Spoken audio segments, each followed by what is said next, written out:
कुंडल की प्रतिभक्ति और पिप्पल के तप की कथा। राजा भी श्री विष्णु भगवान से बोले कि सब तीर्थों से उत्तमोत्तम भार्य तीर्थ आपने कहा। अब पुत्रों के तारने में श्रेष्ठ फिर तीर्थ हमसे कहिए। श्री भगवान जी बोले कि महाक्षेत्र कुरुक्षेत्र में एक महाप्राज्ञ कुंडल नाम ब्राह्मण अपनी भार्या समेत रहती थी। कुंडल महात्मा का सुकर्मा नाम सज्जन पुत्र हुआ। पिता माता धर्म के जानने वाले, शास्त्र में निपुण महात्मा थे। वे अति वृद्ध होने के कारण दोनों प्राणी पीड़ित रहती थी, परंतु उन दोनों की सेवा बड़ी भक्ति व कृपा से उनका पुत्र करता था, जो कि बड़ा धर्मज्ञ व भावना युक्त था। वह रात्रि दिन माता पिता की शुश्रूषा छोड़ कुछ अन्य कार्य करता ही ना था। वह उसी अपने पिता ही से उसने चारों वेद व अनेक शास्त्र पढ़ी थी। इससे आचार में तत्पर, चतुर, धर्मज्ञ व ज्ञान में वत्सल था। माता पिता के चरण आदि सब अंग अपने ही हाथों से धोए, पाद भी प्रक्षालन करे, स्नान भोजन की सब क्रिया अपने ही हाथों से बड़ी भक्ति से करे। वह उनके स्वभाव के अनुकूल सब कर्म करता रहे, यहाँ तक कि सेवा करते करते तन्मय हो गया। हे राजेंद्र, ध्यान देकर माता पिता की ऐसी शुश्रूषा उसने की। सूज्य इसी कथा को शौनक आदि से कहते थे। इससे बोले कि उन्हीं दिनों में महात्मा कश्यप जी के कुल में एक पिप्पल नाम विप्र था। वह मत्सर वह आत्मा को जीतकर निराहार तप करता था, दया और दान से युक्त था, इंद्रियों को दमन कर दिया था। वह काम क्रोध से रहित होकर शांति में परायण व ज्ञान ध्यान में तत्पर वह ब्राह्मण दशारण्य देश को गया। वहां सब इंद्रियों को जीतकर मन सहित सबों को अपने वश में कर लिया और तपस्या करता रहा।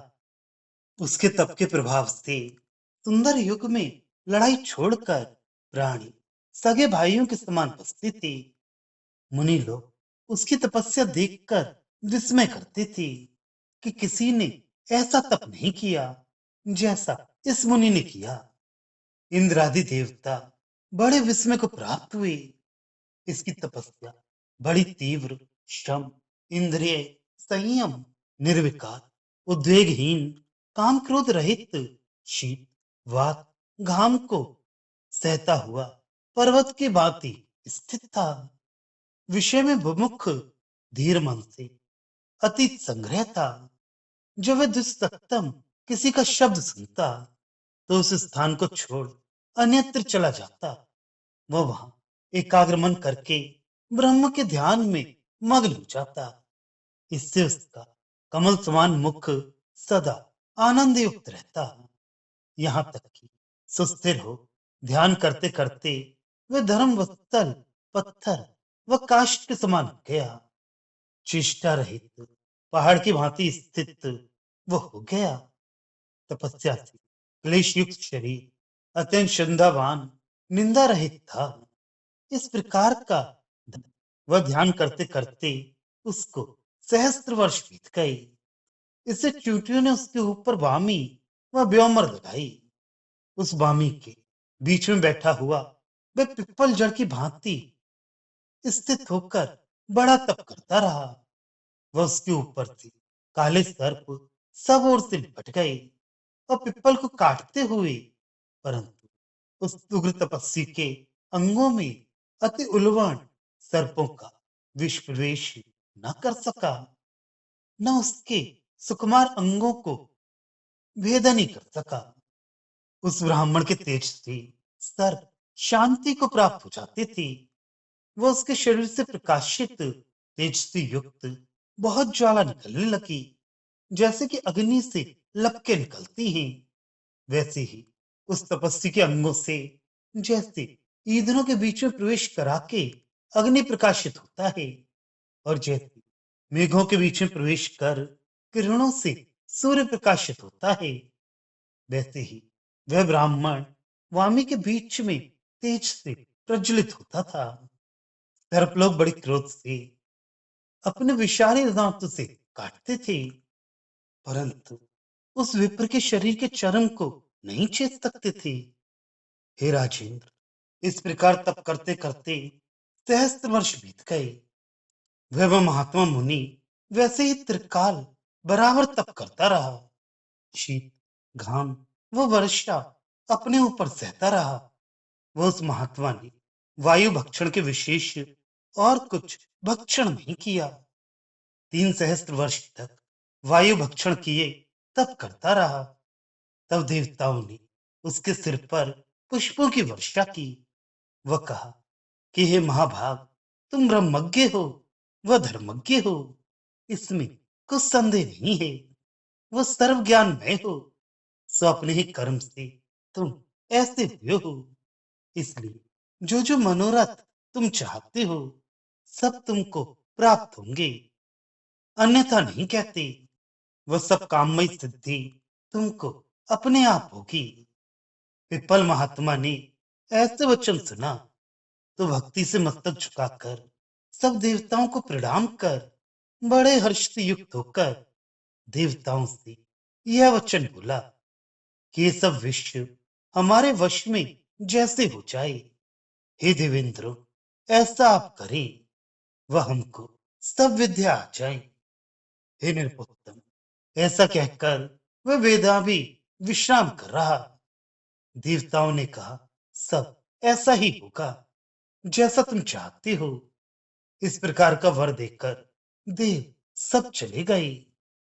उन विप्रों के जाने के बाद शीर्ष ब्राह्मण पिप्पल नित्य ही ब्रह्मांड साधन कर संसार वश करने की चिंतना करते हुए तब से लेकर शीर्ष ब्राह्मण पिप्पल विद्याधर के पद को प्राप्त होकर जहां चाहे वहां जा सकते थे। इस प्रकार वह पिप्पल विद्याधर हो गया। इसलिए देवलोकों का ईश हो सर्वशास्त्रों में विशारद हो गया। एक समय महातेजस्वी उस पिप्पल विप्र ने अपने मन में ये चिंतना की कि हमको देवताओं के वर देने से जो अवश्य भी थे, सब हमारे वश हो गए। अब इसकी परीक्षा भी कर लेनी चाहिए। ऐसा विचार कर जिस जिसकी चिंतना की उनको अपने वश में कर लिया। ऐसा होने से जो उसके मन में संकल्प विकल्प था, सब जाता रहा। वह उसने विचारा कि अब लोक में हमारे समान और दूसरा कोई पुरुष नहीं है।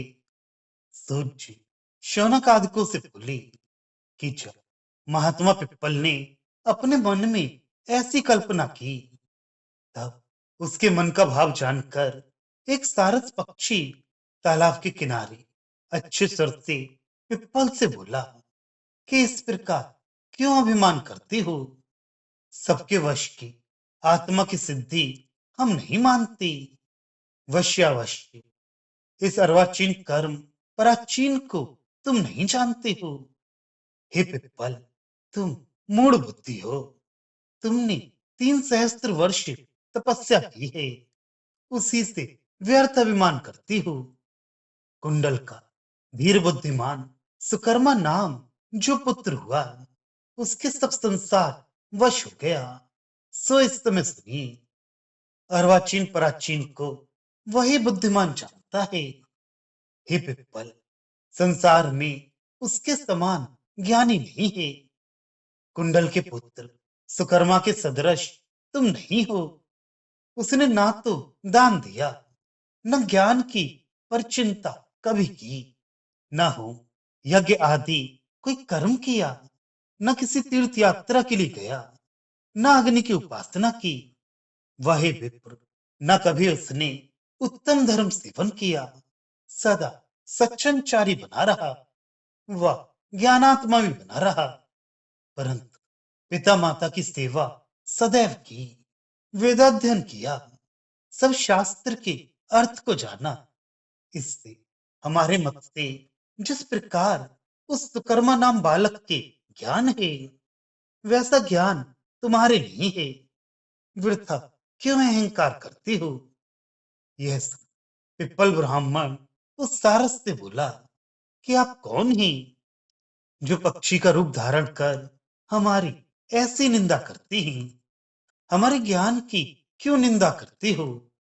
बताओ तो, प्राचीन ज्ञान कैसा है? सो हमसे विस्तार से कहो। वह यह भी कि तुमको इस बात का ज्ञान कैसे हुआ? अब अर्वाचीन व पराचीन के सब गत हमसे विस्तार पूर्वक कहो। वह पक्षी श्रेष्ठ, तुम ज्ञान पूर्वक समझाकर हमसे कहो। वह पक्षी राज, तुम ब्रह्मा अथवा विष्णु अथवा रुद्र तो नहीं हो? वह सारस पक्षी बोला, न तुम्हारे तप का भावी है, न उस बालक के समान तप का फल ही तुम में है। जो तुमने इतना तप किया है उसका समाचार सुनो। कुंडल के पुत्र उस बालक में जैसा गुण है वैसा तुम्हारे ज्ञान भी है, और उस पद को नहीं जाना। वह द्विजोत्तम, उसी बालक से जाकर हमारा रूप भी पूछ लेना। वह धर्मात्मा सब ज्ञान से कह देगा।